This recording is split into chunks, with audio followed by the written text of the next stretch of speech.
Hello, and welcome to Midnight Affairs Tales. Your support means everything to us. We'd love to know, which geographical location are you joining from today? At home, on the go, share with us below now. Let's dive into today's story. Chapter 1. Blood on the Marble Floor. The sharp smell of blood filled Travis Holcomb's nose as he dragged himself across the cold marble floor. His vision blurred.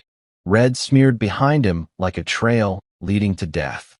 Sirens wailed somewhere in the distance, slicing through the night's silence like a blade. His fingers scraped desperately at the polished stone, fighting for inches he no longer had the strength to win. Someone had tried to kill him. No, not someone. Her. He forced his body to move, inch by agonizing inch. The open front door loomed ahead. Freedom was just beyond it. But the world tilted around him. His breath rattled. Every heartbeat was a hammer against his skull. How did it come to this? Travis's mind clawed backward, searching through the fog of pain. 3 months ago, he had come home from Afghanistan a decorated Navy SEAL, a hero in uniform. He had walked through that same door expecting warmth, love, normalcy. Instead, he found lies, betrayal, a deadly trap. And now, lying in a pool of his own blood, he realized the truth. Coming home had been the most dangerous mission of his life. Outside, tires screeched. Doors slammed. Boots pounded on pavement. Clear the house. Move, move. Travis's eyes fluttered closed. Somewhere deep inside, a question burned hotter than the pain. Was this the end of his story? Or just the beginning of hers unraveling? Wait, I need to tell you something important. Have you ever realized that you keep watching my videos but haven't subscribed yet? This video has reached this point, which means you're enjoying it. So why not subscribe? I have a big goal, 10,000 subscribers, and you can help me reach it. Think about it. If you don't subscribe now, you might miss my next big video. This is the moment. Hit that subscribe button now. Do it now. And don't forget to hit the bell icon so you never miss out. I know you'll do it. And when we hit 5,000 subscribers, I have a special surprise for you. Now let's continue story. 3 months earlier, Travis Holcomb stepped off the tarmac into the sticky North Carolina heat. His duffel bag thudded against his back. Around him, families ran into each other's arms, tears and laughter mixing in the humid air. He scanned the crowd, searching for the face he had dreamed of every night. Lacey. There she was, standing stiffly by the fence, sunglasses hiding her eyes. No smile, no rush into his arms, just a small wave, as if greeting a distant cousin. A chill cut through the sweat on Travis's skin. "Hey, Lace," he said, dropping his bag to pull her into a hug. She let him, but her body was rigid, her hands limp on his back. When they pulled apart, she adjusted her purse strap, looking everywhere but at him. "You look different," she said flatly. "Combat does that to a man," Travis joked weakly. She smiled, a tight, plastic curve of her lips. "Yeah, guess so." The drive home was worse. Lacey kept her eyes glued to her phone, thumbs tapping out messages with frantic speed. Travis tried to talk, about missions he could not fully describe, about plans for their future, but her responses were one-worded, distracted. At a red light, he caught a glimpse of her phone screen. A name he did not recognize.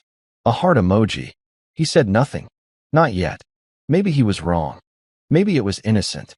But as they pulled into the driveway of the home he had spent years paying for while she spent it living alone, Travis knew one thing. The woman waiting for him was not the woman he married. And he was going to find out why. It was supposed to be a simple night out. Travis needed groceries, nothing more. The store was busy, neon lights buzzing overhead, families crowding the aisles. He turned the corner by the bakery and froze. There she was, Lacey, not alone. A man stood close to her, too close. Tall, good-looking, dressed like he belonged on a golf course. They laughed. She touched his arm. He brushed a strand of hair from her face. Then, bold, shameless, he leaned down and kissed her. Not a peck. A real kiss. Long familiar. Travis stood behind a stack of bagged bread, heart slamming against his ribs. He could have stormed over, could have made a scene, thrown fists, demanded answers. Instead, he watched. Lacey looked up at her lover with a smile she had not given Travis in years. A real smile. A smile full of secrets. She said something he could not hear, then took his hand and led him out of the store, their fingers laced together like teenagers sneaking away. Travis stayed rooted to the spot, fists clenched so tightly his nails bit into his palms. Every mission he had ever survived flashed through his mind. Every ambush, every bomb, every firefight. None of it hurt like this. None of it. As the automatic doors slid shut behind Lacey and her mystery man, Travis made a decision. He would not confront her. Not yet. First, he needed to know everything. And when he did, there would be no mercy. At 2 a.m, Travis lay awake, staring at the faint outline of the ceiling fan spinning above him. Beside him, Lacey slept, her back turned, her breathing deep and even. He did not move, did not even blink. Instead, he listened. Every so often, he would hear the buzz of her phone vibrating on the nightstand, muffled under a pillow she had casually thrown over it. Every buzz made his blood run a little colder. He waited until he was sure, absolutely sure, that she was in deep sleep. Then he shifted slowly, carefully, like slipping through a minefield. His hand hovered over her pillow. His heart hammered so loudly he thought it would wake her. The phone was warm from being clutched all evening. The screen lit up in his hand. 6 missed messages from a contact saved under the name Heather. Except the texts were anything but friendly. I cannot wait to see you again. Miss your hands on me. Last night was insane. Travis scrolled lower, his thumb moving mechanically even as his soul splintered. Photos. Photos he could never unsee. Him. Kyle. Her. Entwined. Proof. Final, brutal proof. A deep, hollow laugh escaped Travis before he could stop it. He clamped his hand over his mouth, willing himself silent. Lacey stirred but did not wake. He placed the phone back exactly where he found it. Laid back down. Stared at the fan again. There would be no confrontation tonight. He needed more than anger. He needed a plan. He needed to bury them so deep that no one would ever dig them out. And he would start tomorrow. The next evening, Travis suggested they go out for dinner. A casual, friendly meal at their favorite restaurant. He watched her face carefully as he proposed it. Sure, Lacey said, flashing a bright, fake smile. Sounds nice. They sat on the patio under golden string lights, a warm breeze whispering through the oaks. From the outside, they must have looked like any ordinary couple enjoying a romantic night. Inside, Travis burned. He asked about her day. She lied easily, talking about errands and boring chores. Her hands fluttered with nervous energy, knocking over her water glass. Everything all right? Travis asked gently. Yeah, just tired, she said, dabbing at the spilled water with a napkin. He nodded, pretending to accept it. They ordered, talked about trivial things. Travis smiled in all the right places. He touched her hand when she spoke about redecorating the house. Inwardly, he memorized every tick, every flicker of guilt in her eyes. The final nail came when Lacey excused herself to the restroom. Travis casually pulled her phone from her purse, unlocked, careless. She was texting Kyle even now. At dinner with him. Boring as hell. Counting the minutes. Travis put the phone back before she returned. When she sat down, she resumed pretending. So did he. But only one of them was writing a story with an ending. And Travis Holcomb had always been very good at finishing missions. The next morning, Travis visited an old friend, someone who had once done surveillance for military intelligence before burning out and going private. Need a favor, Travis said, sliding a thick envelope across the cracked Formica table. Lucas Kane, scruffy and sharp-eyed, thumbed through the cash without blinking. Who am I watching? My wife, Travis said, voice flat. Lucas raised an eyebrow, but said nothing. He simply nodded and tucked the money away. Tiny cameras were installed around the house by nightfall. Disguised, silent, invisible. A tracking app was slipped onto Lacey's phone while she slept. Every call, every text, every location, Travis would know it all. Within 3 days, the footage started coming in. Lacey sneaking out in the afternoons, meeting Kyle in sleazy motels on the edge of town, Kyle handing her envelopes of cash, whispered conversations caught by lip-reading software, talks of waiting a little longer, getting rid of loose ends, making it look like an accident. One afternoon, Travis watched a grainy video where Kyle leaned over Lacey in the parking lot and said, "It is simple. Once he is gone, we collect and disappear. He will not even see it coming." Lacey laughed, a sound that was once music to Travis, now acid in his veins. It was no longer just betrayal. It was murder. And now, Travis Holcomb had a new mission. A mission that would not end until every person who had conspired against him was utterly destroyed. Sitting in the darkened corner of a grimy diner, Travis stared at the surveillance photos spread across the table. Every frame told a story he wished he could erase from his mind. There was Lacey, lips pressed against Kyle Brennan's jaw. There was Kyle, slipping thick envelopes into her handbag with a wink. There was Lacey, laughing like a woman drunk on freedom. Who the hell is he? Travis muttered. Lucas sat across from him, sipping burnt coffee, eyes narrowed. Kyle Brennan, contractor, supposedly runs a construction business. Mostly does shady flips, cheap work, overpriced sales. Travis's jaw tightened. And Lucas pulled a flash drive from his jacket pocket and slid it across the table. You are going to want to see this. Later that night, Travis plugged the drive into his laptop. A flood of documents filled the screen: tax records, property deeds, offshore account transactions. Kyle was not just Lacey's secret lover. He was a full-scale con artist, running dirty construction scams tied to laundering money for local politicians. And Lacey? She was right in the middle of it. Travis leaned back in his chair, heart pounding. This was bigger than infidelity. This was betrayal on a level he had never imagined. He stared at the screen, his reflection ghosted in the glass. They thought they had picked a soldier too dumb to see the bigger picture. They were wrong. Travis Holcomb had spent his life taking down enemies in the world's darkest corners. And now he had a new war, one he was going to win with precision, patience, and no mercy. 2 days later, Travis sat in a dusty records office, the smell of mildew and stale paper thick in the air. He tapped his fingers impatiently against the counter as the clerk returned, a thin folder in hand.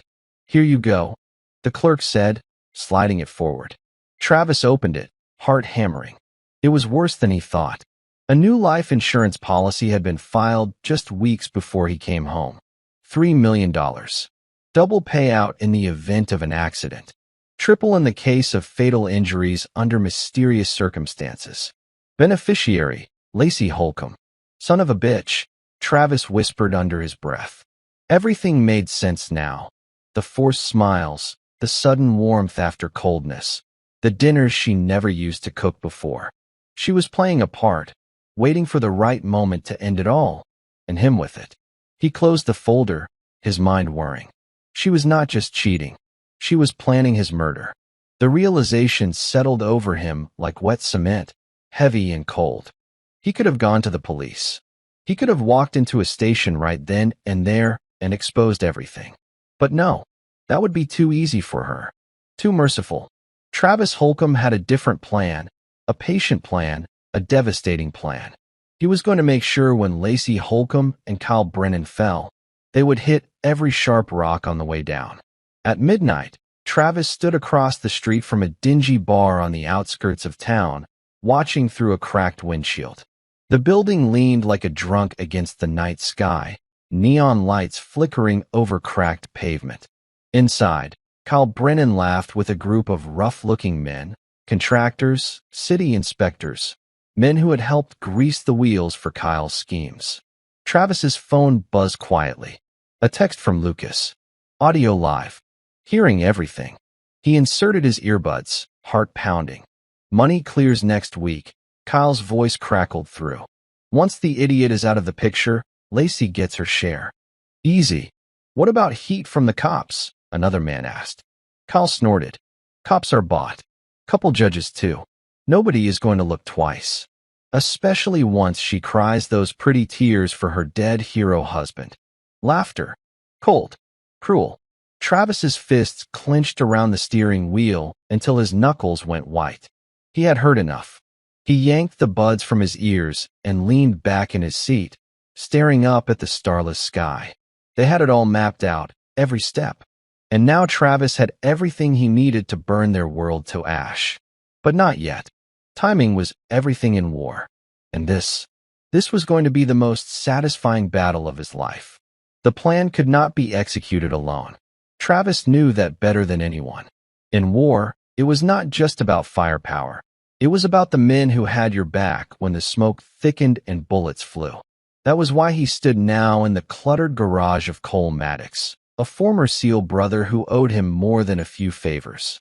The air smelled of motor oil and old leather.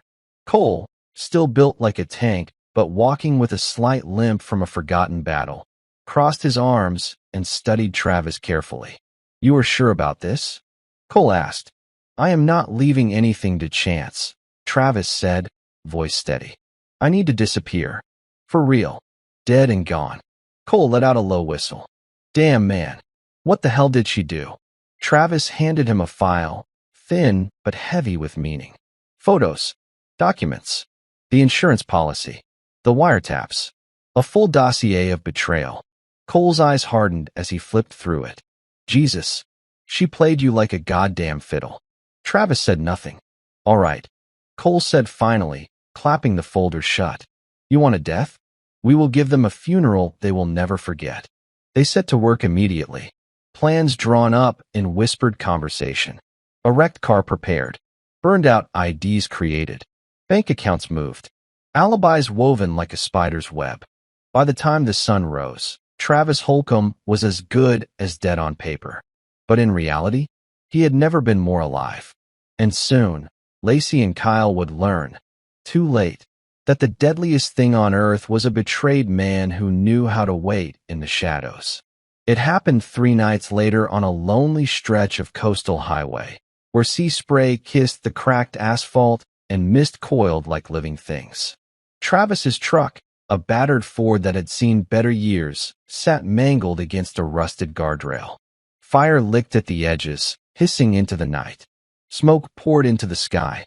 Inside, the driver's seat was soaked in pig's blood, a detail Travis had insisted on to ensure DNA confirmation would not be questioned.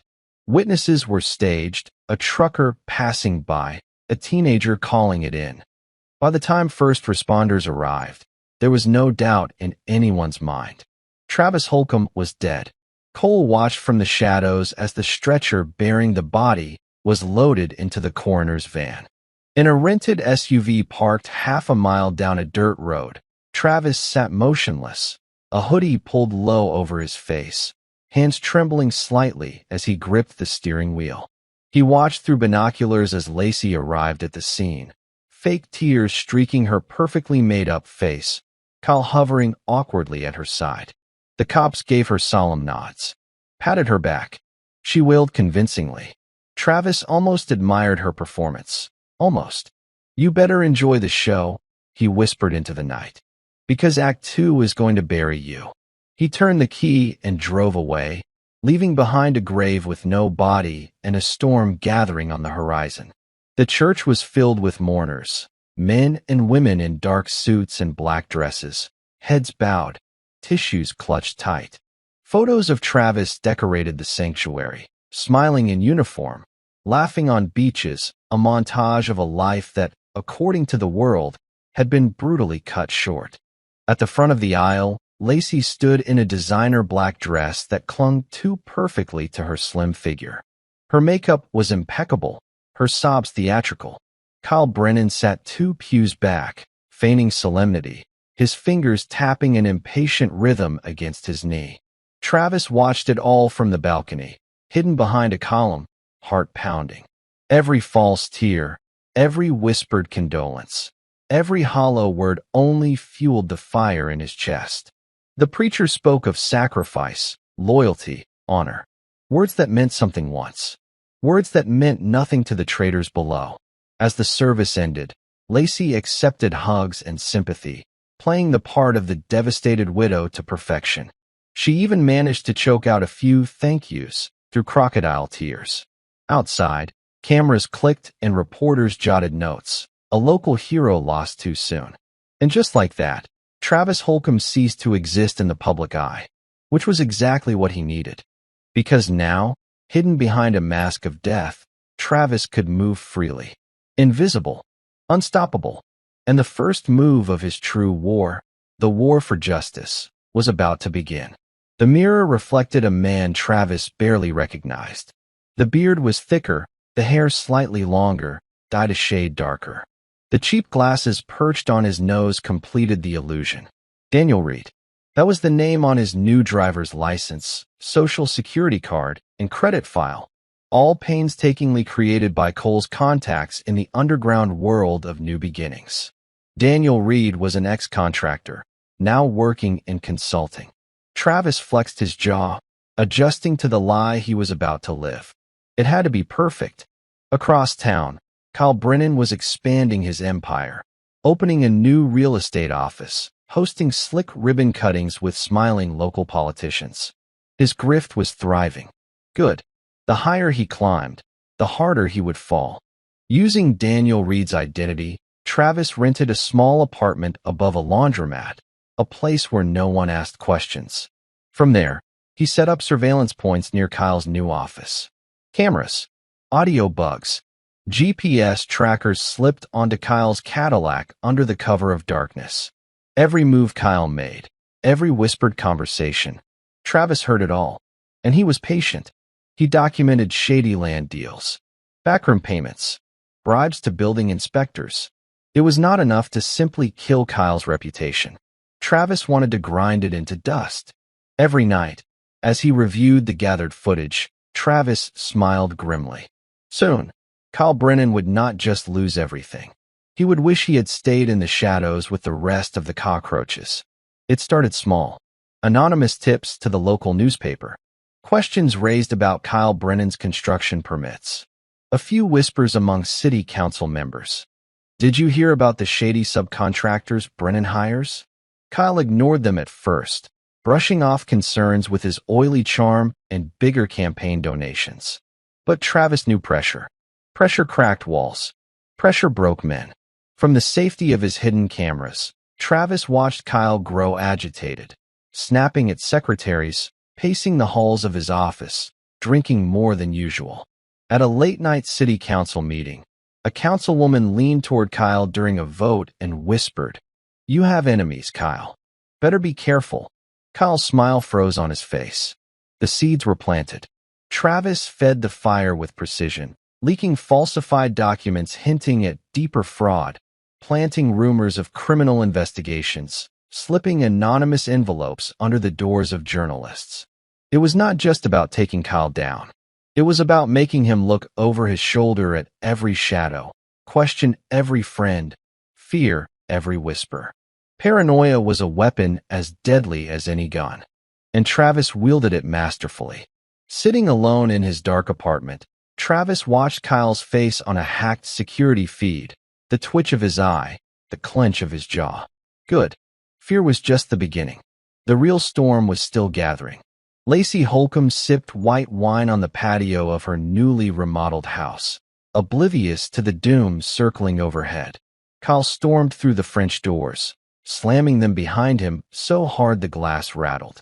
"Something is wrong," he snapped, pacing like a caged animal. "People are talking. Deals are getting pulled. Inspections are getting reopened." Lacey set her glass down carefully, keeping her voice calm. "You are just being paranoid. We are clean." Kyle spun on her. "Are we? You sure about that? Because I do not remember signing every document you handed me." For the first time, a crack appeared in her perfect mask. "You said you trusted me. I trusted you to get me paid, not get me arrested." Their shouting matched the thunder rumbling in the distance, a storm rolling over the horizon. Hidden in a nondescript van 2 houses down, Travis listened through a wireless mic planted under the patio table.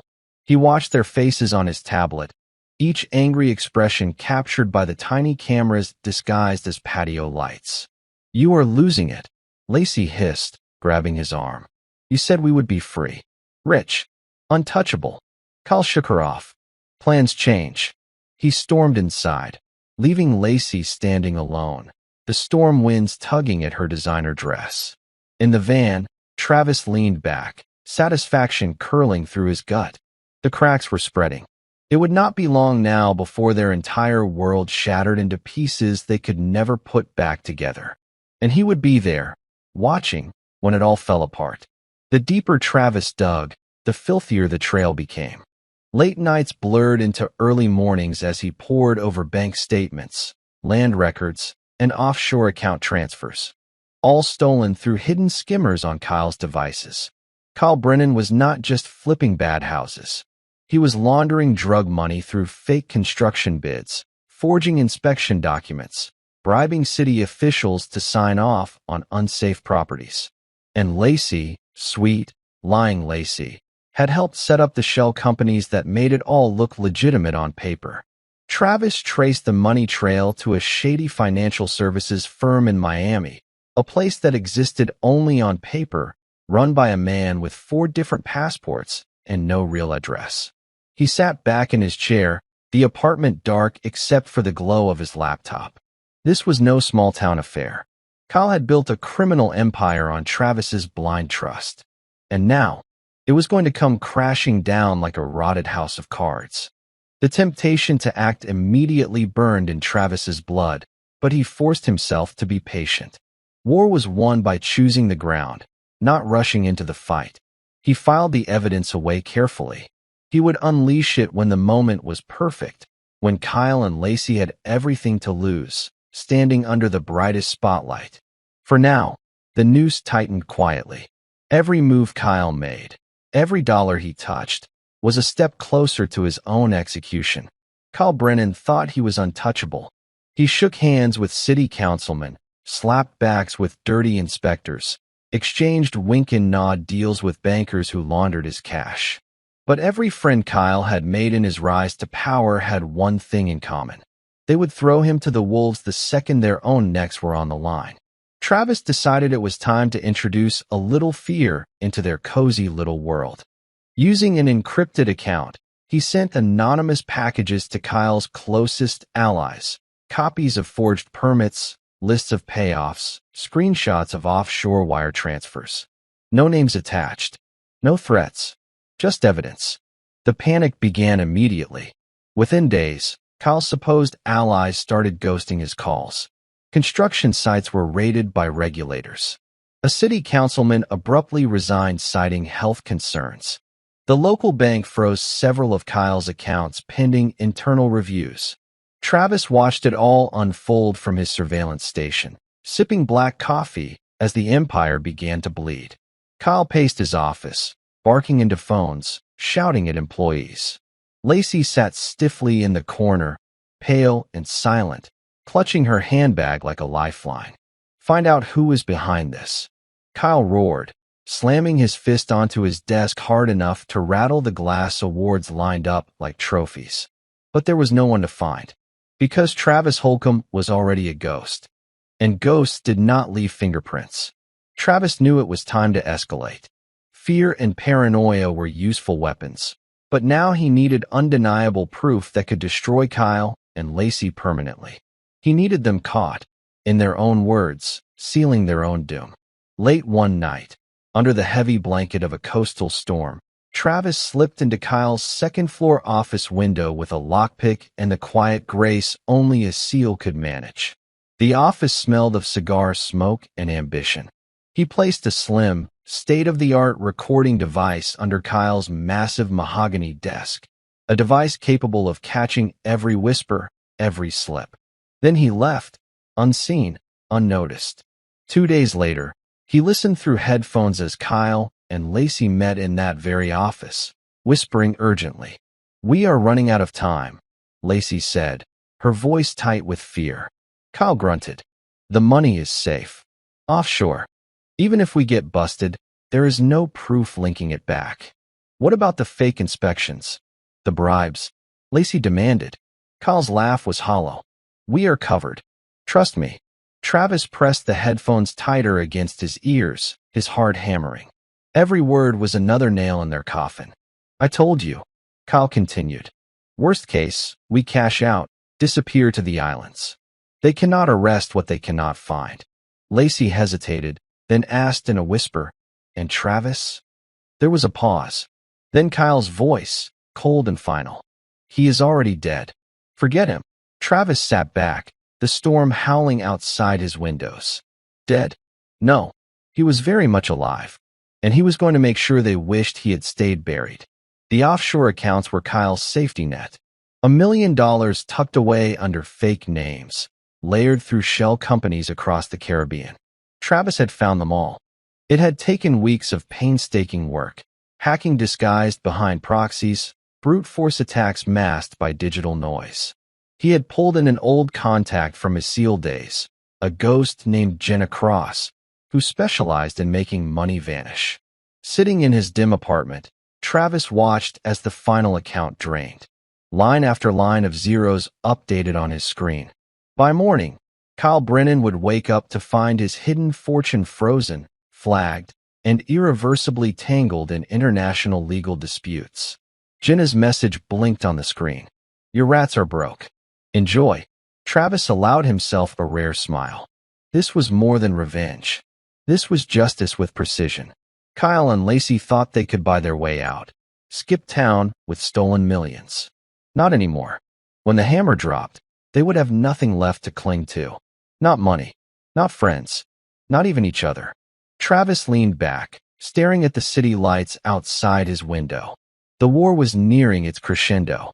And soon, the world would see Kyle Brennan and Lacey Holcomb for exactly what they were, greedy, desperate cowards standing on the ruins of their lies.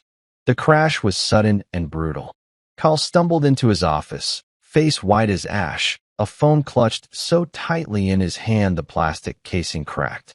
I cannot access any of our accounts, he bellowed, throwing the shattered phone across the room. Lacey rushed in behind him, panic flashing in her eyes. What do you mean? She shrieked. Gone, Kyle shouted. Everything. Locked down. Frozen. He raked a hand through his hair, pacing like a madman. The banks are asking questions. Government agencies are sniffing around. We are screwed, Lacey. Lacey grabbed his arms, trying to steady him. We have to leave. Tonight. Before it gets worse. Kyle shook his head violently. We cannot. Passports will get flagged. Flights monitored. Someone set us up. Someone with reach. For a moment, their eyes met. A silent, raw exchange of fear and accusation. You said we were safe, Lacey whispered. Kyle's laugh was broken and ugly. There is no safe anymore. From his surveillance van 2 blocks away, Travis watched it all unfold on his tablet screen, the audio feed crystal clear. Their world was collapsing in real time, and he had not even unleashed the final blow yet. Patience, he reminded himself. The best assassins did not fire when the target flinched. They fired when the target smiled. The trap was almost ready. Travis had baited the hook with meticulous care, a fake investment opportunity too perfect for Kyle's greed to resist. Through a shell company operated by Jenna, Travis had floated word of a silent partner, willing to inject cash into Kyle's crumbling empire to stabilize it. It was the perfect lie. Quick money, no oversight, a chance for Kyle to survive the storm. Kyle bit hard. He scheduled a private meeting at a luxury hotel downtown, desperate, reckless, willing to sign anything to save himself. Travis prepared the room personally, hidden cameras in the smoke detectors, audio recorders embedded in the flower arrangements, every angle covered. When Kyle arrived, sweaty and jittery, he barely glanced at the paperwork. He just signed. The documents, of course, were legal dynamite. Confessions of fraud buried inside, investment agreements, promises admitting to bribery, laundering, conspiracy. Kyle handed over his soul without even reading. Lacey was waiting outside the conference room, pacing nervously, wringing her hands. When Kyle emerged, she rushed to him. Did it work? Kyle nodded, forcing a smile. We are saved. Travis watched through the camera feed, stone-faced. Saved? No. They were finished. And soon, the world would watch them fall, live, public, and irreversible. The clock was ticking. Judgment Day was coming. Travis thought he had seen the worst of it. He thought no new betrayal could cut deeper than the sight of his wife in another man's arms. He was wrong. Jenna's encrypted message flashed on his burner phone. Urgent. You need to see this. He met her in the back room of an abandoned auto shop. The rain hammered the tin roof.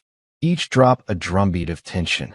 Jenna, all sharp cheekbones and cold eyes, handed him a thin manila envelope without a word.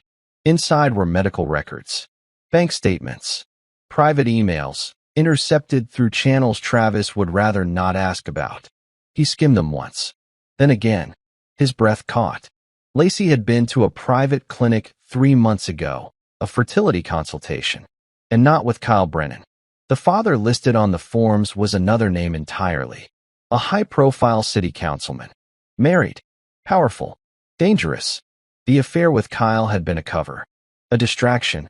Lacey had been playing both sides, using Kyle to kill Travis and then securing herself a future tied to political money and influence. Travis's hands trembled, the papers crumpling in his fists. She had betrayed Kyle, too. The depth of her greed was oceanic. She was not just a traitor. She was a queen snake, weaving a web so thick even her supposed lover would get strangled in it. Travis leaned against the grimy wall, the air cold and wet around him. He had planned revenge against 2 people. Now he would destroy 3. And this time, he would make damn sure every layer of their deceit was exposed for the whole world to see. 2 days later, Travis sat across from a man who, by all rights, should have wanted him dead. Nathan Cross, the city councilman, the real father of Lacey's unborn child. Nathan was a polished serpent, designer suit, Rolex gleaming, face carved from stone. He sipped bourbon like it was holy water, eyes calculating. I know who you are, Nathan said, voice low. And I know what you have been doing. Travis said nothing, letting the silence stretch. Nathan chuckled humorlessly. Relax. I am not here to bury you. I want to know what you want. You have a problem, Travis said coldly. A problem named Lacey Holcomb. Nathan's jaw twitched. I know about the child, Travis continued. I know about the bribes. The money funneled through Kyle's fake companies to your campaign. I know everything. The silence cracked like ice underfoot. What are you proposing? Nathan asked finally, voice barely above a whisper. Simple, Travis said. Help me destroy them both. Publicly. Permanently. Nathan leaned back, swirling his bourbon thoughtfully. You get your revenge. I protect my career. We both walk away clean, Travis finished. Nathan studied him, calculating risks. Then he smiled, a thin, ruthless curve of his lips. Deal. They shook hands over a deal made in the ruins of lies. Travis walked away from the meeting with a grim satisfaction burning in his chest. Betrayal bred betrayal. And soon, Lacey Holcomb would find out that in the world she built, there was no loyalty. Only survival. The first crack hit the morning news like a seismic tremor. Breaking, city councilman implicated in construction fraud scandal. Travis watched from a coffee shop window as pedestrians gasped at their phones, reporters scrambled for details, and the media sharks scented blood. Kyle's name followed within hours. Lacey Holcomb, widow of decorated Navy SEAL Travis Holcomb, linked to fraudulent real estate transactions. The news anchors spoke in shocked tones, but Travis could hear the hunger underneath. Panic bloomed through Kyle's network like wildfire. Business partners withdrew. Investors threatened lawsuits.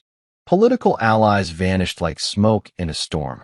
At the center of it all stood Kyle and Lacey, trapped in a spotlight they could not escape. From the security feeds, Travis watched Lacey scream at Kyle in their living room, hurling accusations like knives. You said we were covered, she shrieked.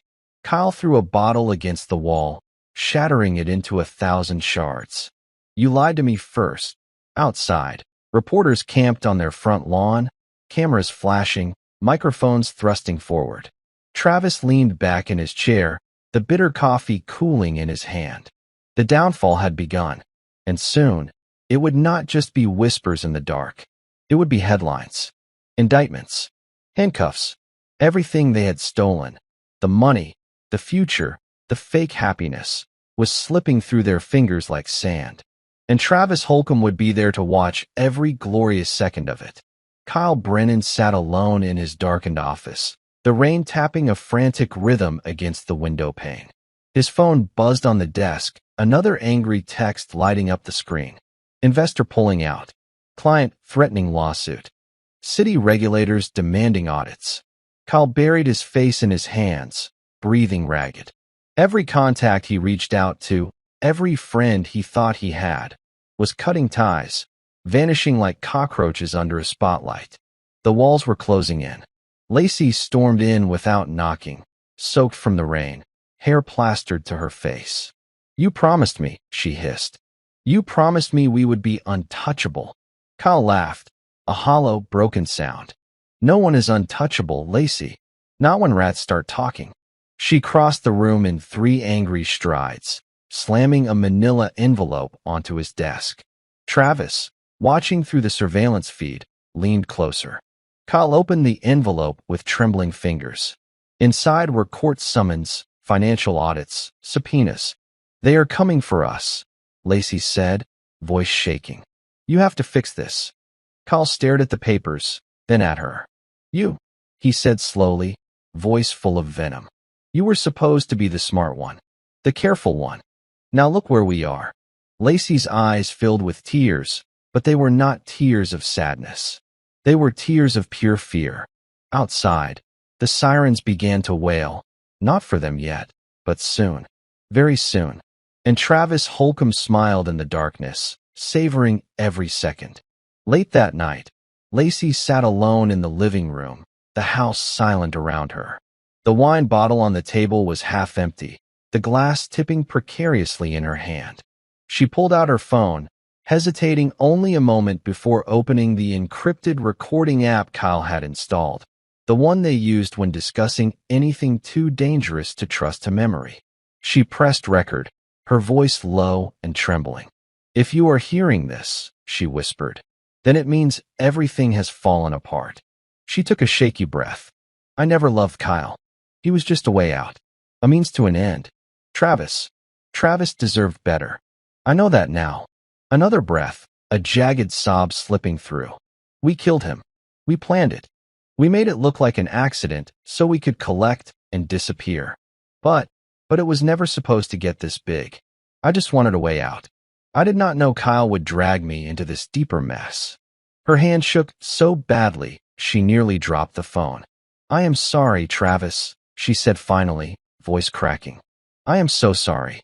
She ended the recording and stared at it for a long moment, fingers hovering over the delete button. Then she tucked the phone into her purse, standing unsteadily. She had no idea Travis Holcomb was still alive, and he had just captured the confession that would seal her fate forever. Kyle Brennan could feel it, the invisible eyes watching him, the unseen hand guiding every disaster. He drove through the darkened streets at reckless speeds, checking the rearview mirror every few seconds. His empire was gone. His money was gone. His friends had deserted him. He was a man marked for ruin, and he knew it. The paranoia gnawed at him, a constant, buzzing presence in the back of his mind. Every stranger on the sidewalk looked like an agent. Every car following too long felt like a trap. He pulled into a deserted gas station, heart hammering, and staggered inside. The clerk barely glanced up as Kyle grabbed a bottle of cheap whiskey and slammed a crumpled bill onto the counter. Back in the car, Kyle twisted the cap off with shaking hands, gulping down the burn, trying to drown the terror rising in his chest. Through the fogged windshield, a shadow moved. Kyle froze, the bottle slipping from his fingers and shattering on the floor. He stared into the night, wild-eyed, searching. Nothing. Just the empty night, the broken neon signs buzzing overhead. But he knew. He could feel it in his bones. Someone was coming for him. Someone who did not forgive. someone who did not forget. And deep in the shadows across the street, Travis Holcomb stood motionless, watching, waiting, smiling. Because Kyle Brennan was not running toward safety. He was running headlong into his own destruction. Kyle Brennan woke to the sound of pounding fists against his front door. The sun had barely risen, casting a sickly gray light through the blinds. He stumbled out of bed, heart racing, and flung the door open. Two men in suits stood there, badges flashing. Federal Bureau of Investigation. Mr. Brennan, we have a warrant. Kyle tried to slam the door shut, but a boot wedged it open. Within seconds, agents flooded his home, tearing through drawers, pulling apart furniture, seizing computers and files. Lacey stumbled down the stairs, mascara streaked across her face. "What is happening?" she screamed. One agent turned toward her, expressionless. "Ma'am, you are also under investigation. Please sit down." Kyle tried to protest, but an agent shoved a warrant into his chest. Fraud, money laundering, conspiracy to commit murder. Kyle's knees buckled. The words rang in his ears, hollow and heavy. From the end of the street, hidden behind tinted glass, Travis Holcomb watched the scene unfold.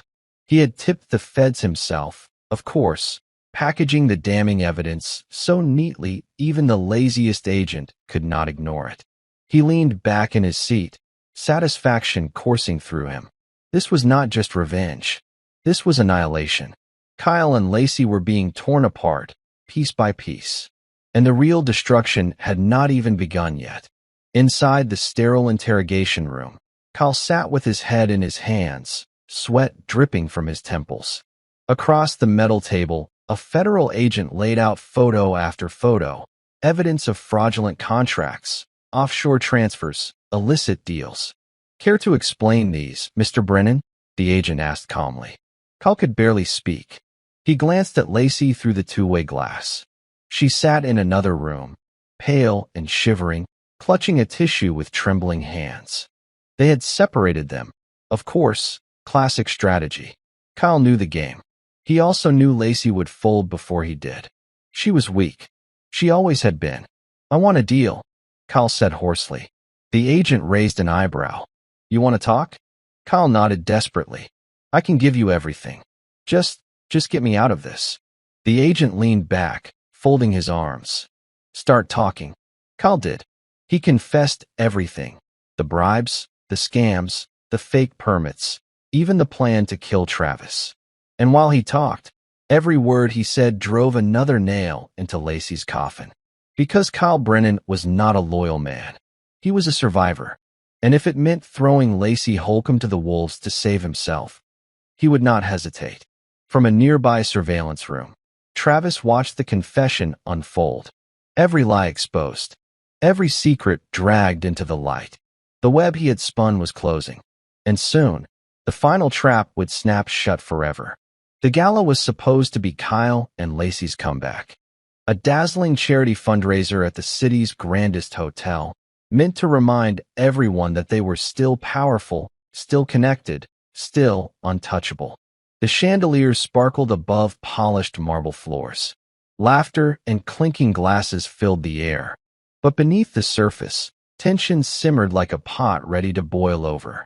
Kyle adjusted his tie nervously, plastering on a fake smile as he posed for photos.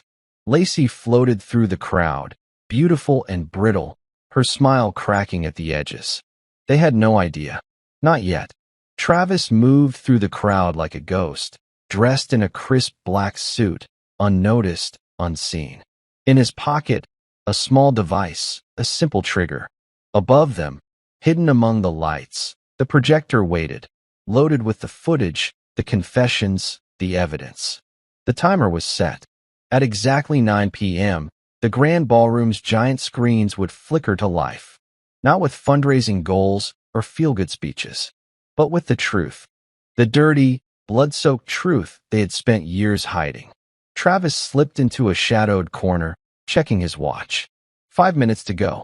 He watched Kyle and Lacey cling to each other, desperate, pretending. They had clawed their way to the top through lies and betrayal. Now they were about to be dragged screaming into the abyss they had dug themselves. Travis folded his arms across his chest, the taste of coming justice sharp on his tongue. The final act was about to begin. And this time, there would be no escape. 9 p.m. struck. The chandeliers dimmed. The murmuring crowd fell silent. Kyle looked up, confused, as the giant screens flickered.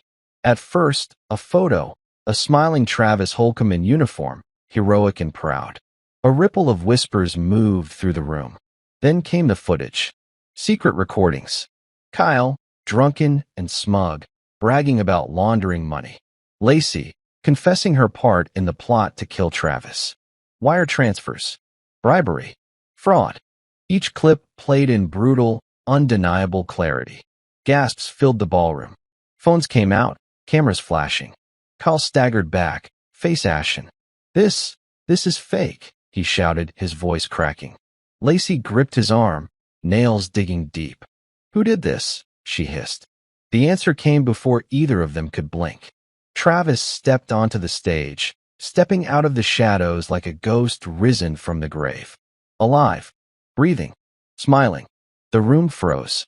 Lacey's wine glass slipped from her hand, shattering against the marble floor.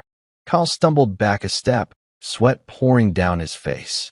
Travis stood tall, every inch the soldier they had tried to erase. Hello, Kyle? Hello, Lacey, he said, voice calm, deadly. Miss me? The room erupted into chaos, reporters rushing forward, flashes blinding, guests gasping and whispering. And Kyle and Lacey? They could only stand there, trapped, as their sins played out before the world. There was no hiding now, no lies left to tell. Their reckoning had arrived. Security guards moved in, boxing Kyle and Lacey toward the center of the ballroom. Federal agents, already briefed by Travis, slipped through the crowd, badges flashing. Kyle tried to push through the crowd, tried to run, but strong hands caught him, forced him to the ground.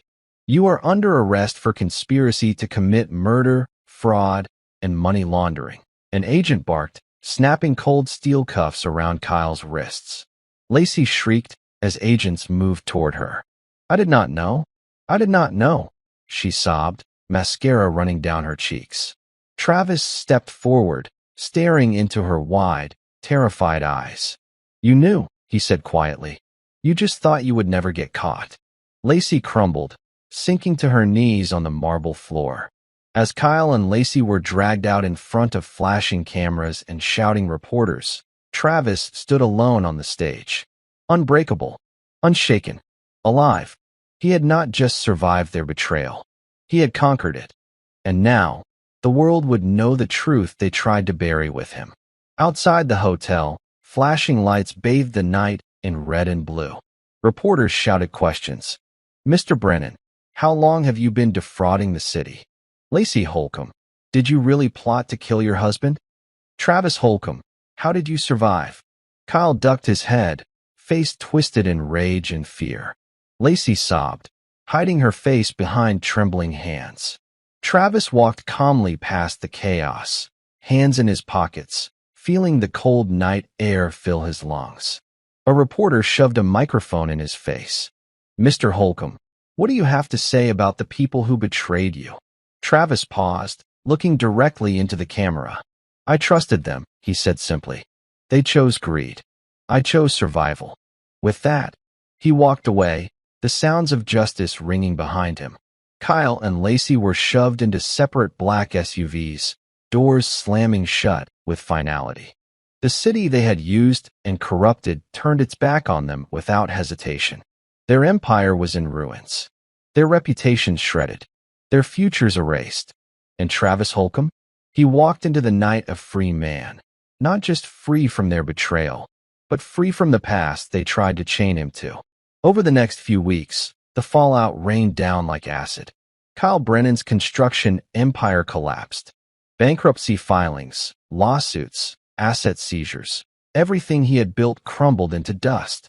Lacey's name became a punchline on late-night news shows. Her face plastered across tabloids under brutal headlines. Widow turned black widow, from grief to greed. The fall of Lacey Holcomb, Businesses that once begged for Kyle's contracts now denied ever knowing him. Friends who had laughed at his parties now pretended he had never existed. The courts moved swiftly. Both Kyle and Lacey were indicted on multiple felony charges, bail denied. Their trial promised to be the scandal of the decade, a spectacle of betrayal, greed, and shattered illusions. And through it all, Travis stayed silent. He did not need to gloat. He did not need to scream for vengeance. The truth spoke louder than any words.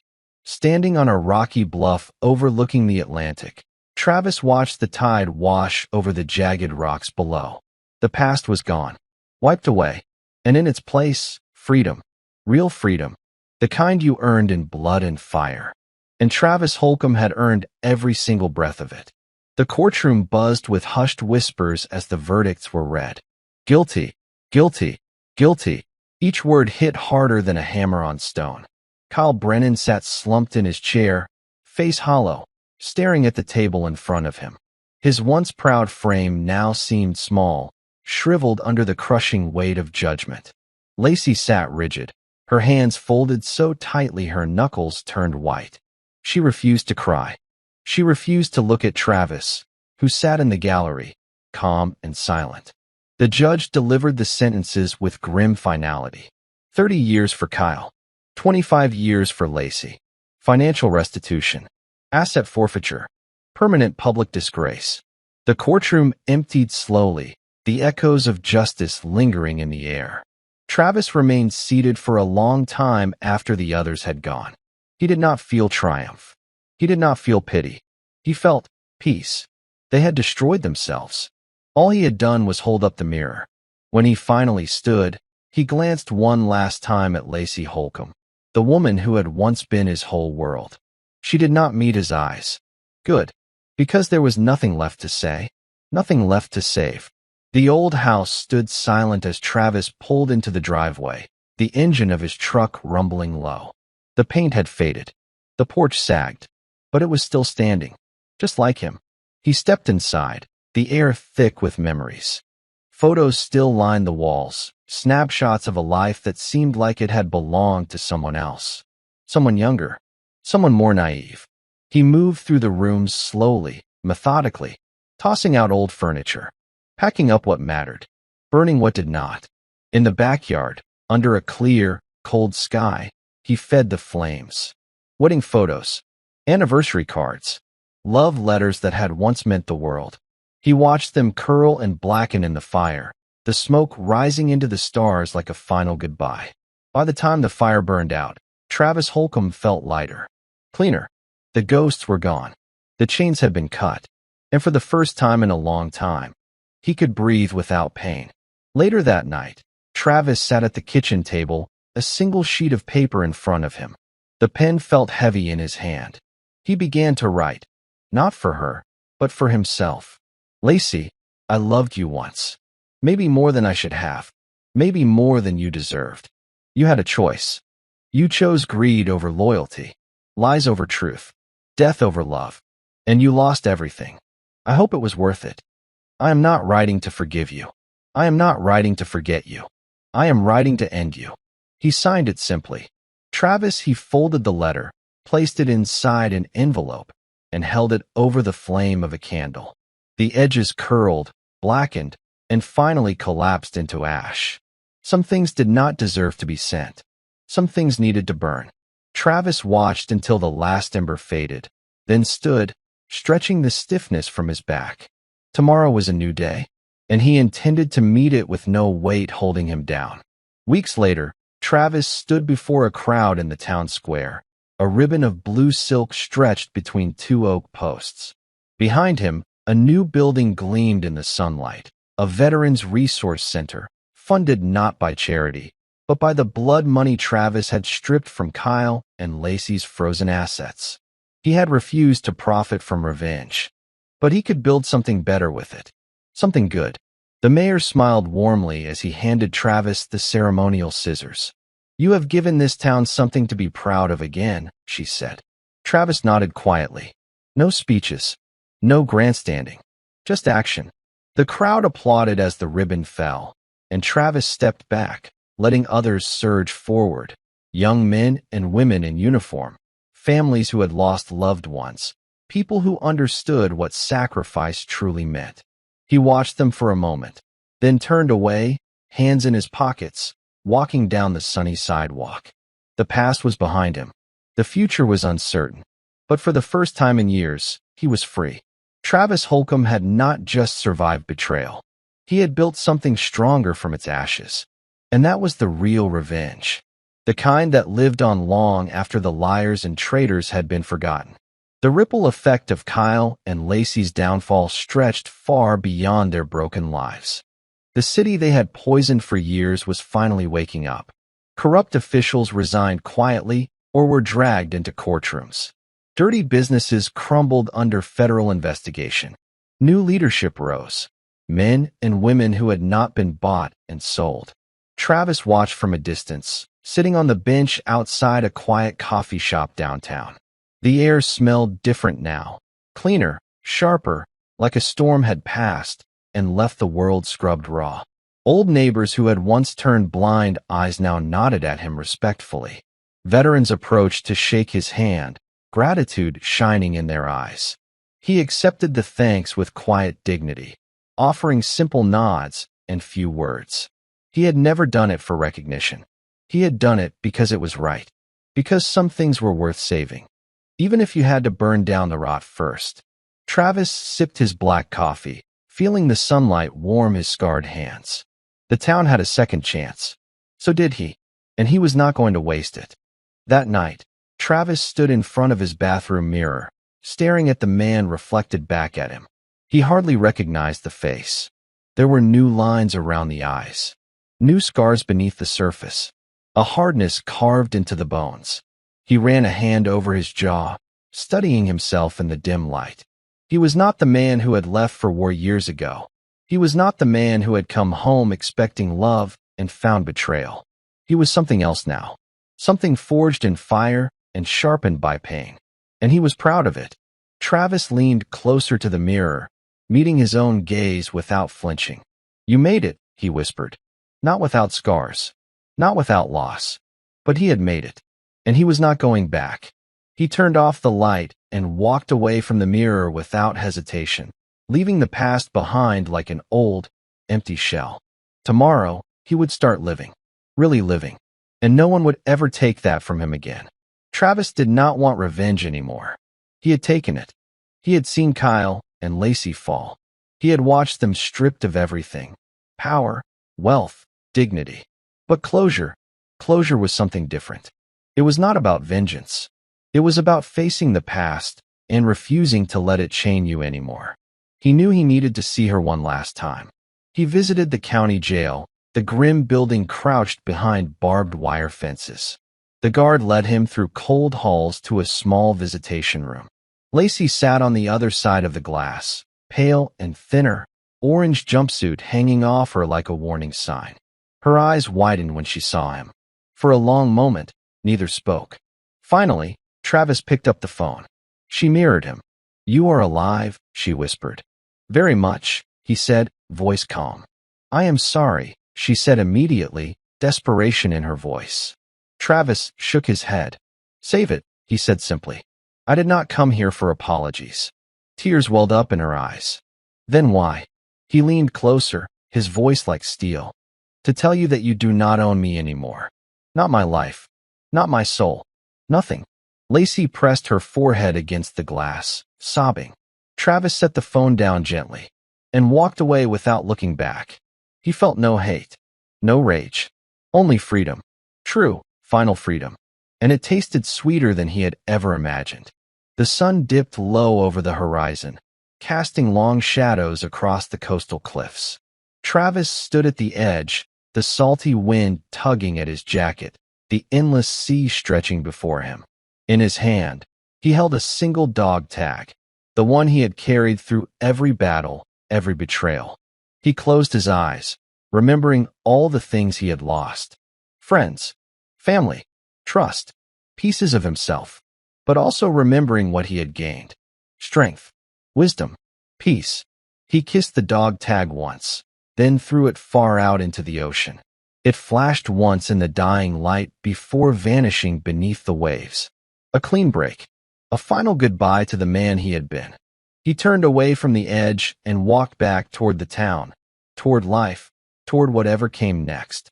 He did not know where the road would take him, but for the first time, he was not afraid, because he knew exactly who he was. Travis Holcomb, survivor, fighter, builder of new worlds. And no one would ever break him again. The waves lapped against the shore as Travis Holcomb stepped onto the boardwalk of his new hometown, a quiet coastal village far from the shadows he had left behind. Here, no one knew his name. No one whispered behind his back or looked at him with pity. He was just another man rebuilding, brick by brick. He opened the door to a small storefront he had purchased, a simple workshop where he would design and craft boats for fishermen, travelers, dreamers. Work that was honest. Work that built, not destroyed. He ran his hand over the smooth wood of a half-finished boat, feeling the grain under his fingertips. Here, in this place of salt and wind, he would create something lasting. Not for revenge, not for survival, for life. Outside, children laughed as they played, their joyous soundtrack to new beginnings. Travis smiled. The future stretched wide and bright before him. Uncertain, yes, but beautiful in its raw, unpromised way. He was no longer running from the past. He was walking toward the future, one strong, steady step at a time. Months passed. The workshop thrived. The town embraced him as one of their own. He coached the local youth on teamwork and resilience, never speaking of what he had endured, but showing them, through patience and example, what strength really looked like. Word spread quietly. There was a man in town who had seen darkness and chosen to build light instead. One evening, as the sun bled gold across the water, Travis stood outside the workshop, watching a group of teenagers race boats he had helped them build. Their laughter filled the air, rich and free. He closed his eyes for a moment, letting it sink into his soul. This was his legacy, not the scars, not the betrayals, not the war. The healing, the rebuilding, the proof that even after you lose everything, you can rise again, stronger, wiser, unbroken. Travis Holcomb had turned pain into purpose. And that, he knew now, was the only real victory. On a crisp autumn morning, Travis wrote a short note and pinned it to the workshop wall, a message for anyone who might need it. It is not what breaks you that defines you. It is what you choose to build from the broken pieces. As he watched the sun rise higher over the sea, Travis felt the deep, steady beat of life in his chest. He had survived betrayal. He had conquered revenge. And now, he lived with peace. A peace he had earned. A peace no one could ever steal. And somewhere in the future, in the laughter of a child, in the steady hum of a boat engine, in the endless rhythm of the tides, his story would live on. Not as a tale of pain, but as a legacy of resilience. A message from my audience. Before we wrap up, let me ask you something. If life ever shattered your trust like it did for Travis, would you have the strength to rebuild instead of destroy? Tell me, where are you watching from? I would love to hear your story. Comment below.